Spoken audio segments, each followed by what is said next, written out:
the band, the Semantics, has sort of been introduced in Japan as friends of Ben Folds 5, which nobody would ever really expect. Seeing as how Ben Folds 5 is not exactly a major group stateside, they just happen to do very well here. Right. Now, first of all, maybe we could iron things out. How exactly are you linked with Ben Folds and his band? Well, Ben moved to Nashville, and I was already living here, and I was a songwriter here, and we had a mutual friend, and the mutual friend told me, he said, I got this guy, a friend of mine, Ben Folds, moving to town. You need to get together and write with him. Mm-hmm. So I started getting together and writing with Ben on a regular basis at a writing studio here in Nashville. Mm-hmm. And Ben wrote with me a bunch, and he said, we really hit it off as friends and really had similar musical tastes. Mm-hmm. And Ben said, you know what, a friend of mine named Millard Powers is going to be moving to town, and he's going to be staying with me. And you guys really write a lot alike, and I think that you would really like him if you met Millard. I said, sure, I'd be glad to meet him. So he said, man, he's a great, he plays everything really well, drums, bass, guitar, piano, really well. Mm-hmm. And so I said, great, I'd be glad to meet him. Well, Millard came to town, and Ben called me back and said, my friend Millard is in town, and would you meet him? And I said, sure. And I called this other guy, Jody Spence, and Jody and I were writing together at the time, and I said, hey, you know what, we ought to get together and write some songs with this guy, Millard Powers. And Jody goes, funny that you say that. Millard's coming over here to look at an empty room I have for rent. So why don't you come over here? And he's thinking about renting this room. Why don't we all just meet here? Well, that day we wrote the first song that we ever did for the Semantics. Huh. And that's how. And so Ben, even as the band was going on and stuff, Ben oversaw the whole thing. I mean, he saw us come together, and mm-hmm. every song that we would play, Ben would be the first. Ben would be the first person that we would play it for. Mm-hmm. So I mean, we were like, and Millard and Ben used to be in a band called Majasha mm-hmm. together in North Carolina, and they toured together for I think 5 years all over the United States together. So Ben Folds is a great friend of ours, you know what I mean? Yeah, he's like our brother or something, mm-hmm. Right. So we're not just acquaintances; we're super close. Wow! So you're pretty familiar with Ben's stuff then, huh? I heard all those songs that Ben wrote. I saw them as they were coming together. Really? I saw him write them in the studio. Mm-hmm. I saw him, perform them in nightclubs in here long before he ever. I mean, he played them for me on the piano. The first time I ever met him, he played me Jackson Cannery. Mm-hmm. And back in 1988, I heard so Ben had written those songs that on Ben's record are old mm-hmm. to me and Millard. Millard and I have been hearing those songs for years, So it's like your version of classic rock. Absolutely. You've heard it more time than Stairway to Heaven. Absolutely, I've heard it more times than Stairway to Heaven. So it's great. It's great for us to see. I mean, and you got to know this. This would be good for you to put in the article that we begged Ben to play drums in the Semantics. I mean, if you think he's an unbelievable piano player, you ought to see the guy play drums. He's the best drummer you could ever want in the world to play on your stuff. You know why? Because he's a songwriter. He knows what it's like to have to front a band. So he always plays supporting the singer. He's never doing extraneous jerking off. You know what I mean? He's not playing because he knows what it's like to front a band because that's what he does. Mm-hmm. So he's the best drummer in the world I've ever heard. And we begged him, but he said, you know what, guys, go do the Semantics. Let me do my thing. I've written these songs. I'm dying to make a record on them, and the rest is history. Mm-hmm. Have you been? Are you familiar with his success over here in Japan? Oh yes, we've heard. Jun Shinozaki. Do you know Jun? No. You may not know her. Okay, well, she's our publisher in Japan there, and she is also Ben's publisher in Japan. She works for Global Rights anyway. Mm-hmm. I talked to Ben.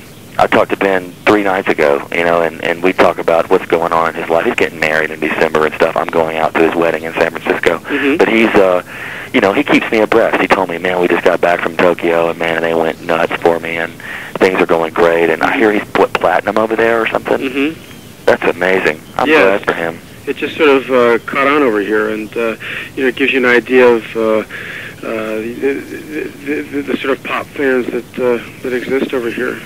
Right. Well, I think when you hear Millard's voice, you're going to flip out if you've heard Ben Folds, because Millard and Ben grew up drinking the same water. You know what I mean?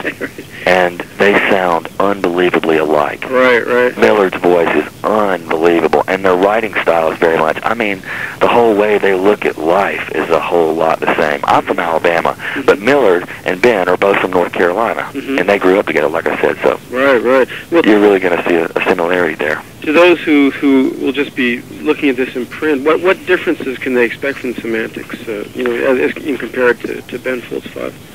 I think our stuff is a lot more songwriting. It's a lot the same, and subject matter, it's a lot the same. Instrumentation is going to be different. I play guitar, and Millard plays guitar, and our guitar is both of our primary instruments. Although Millard plays bass in the Semantics, but he is a great guitar player as well. Ben is, as you know, piano. Right. Is his main thing. Although, let me tell you, like I said, Ben's a great drummer. He's also an unbelievable bass player. When Ben and Millard used to be in a band together, Ben played bass. Really? Yes, he was the bass player in Majasha, and Millard was the guitar player. Oh, wow. So these guys, man, you're talking about, unbelievable musicians these guys are. Right. So, they play everything. So, I think the difference they'll see is the musical lineup, guitar being in the forelight more than piano. Otherwise, song-wise style, the squeeze, the power pop side of what we do is very much the same. Because you have to know that Ben and Millard and I grew up, like from 1987, 88, 89, 90, 90, all the way through 94. We were in the same town. We were hanging out together. Ben would come over to our rehearsals and listen to us rehearse. We were going over and listening to him play. So we rub off on each other. Right, right. Just hanging out with each other. And then Ben would go, listen to this Joe Jackson record. Man, I love Joe Jackson. I'd go, well, listen to this Steely Dan record. Man, I love Steely Dan, Right, right. And Millard would go, man, Todd Rundgren. Man, listen to this Todd Rundgren song. We'd just sit there and listen to records together. So it rubbed off. But the answer to your question, I think, is guitar. Being in the forelight more, although there are a few piano songs on the Semantics record. I see, okay. But you guys have always, the way you describe it, then you always sort of had a real appetite for pop music. Absolutely. Growing up being children of the 70s, Millard and I both were glued to AM radio. And listening to AM radio and classic rock, from Peter Frampton to Steve Miller Band and stuff like that. We always, that's what the radio always sounded like to us. It didn't sound like Mariah Carey and Tony Braxton. It sounded like McCartney and Wings and 10cc and Steely Dan. That's what we grew up listening to in America, so naturally that's what we tend to write. The guy was asking here, like, to narrow your influences down to, like, one, not one critical album, but like from some of the artists you were most influenced by, to narrow it down to, like, to a single song or to a single album. Like, what do you think would be the real cornerstones of your taste? The cornerstone of the Semantics, I feel like, would be a combination between, I hate to give you a combination because that's not what you asked for, but I would say Queen meets Steely Dan with an element of squeeze. So, you like what sort of elements of each band are you referring to? I think Steely Dan and the element of the lyric. The Millard and I put such an emphasis on making those lyrics mean what they mean, and I don't want to say what they mean because I like for people to get their own idea and apply it to their own lives. But I feel like Steely Dan did that to me, and I don't want to speak for Millard because you're going to interview him separately, but they make me think.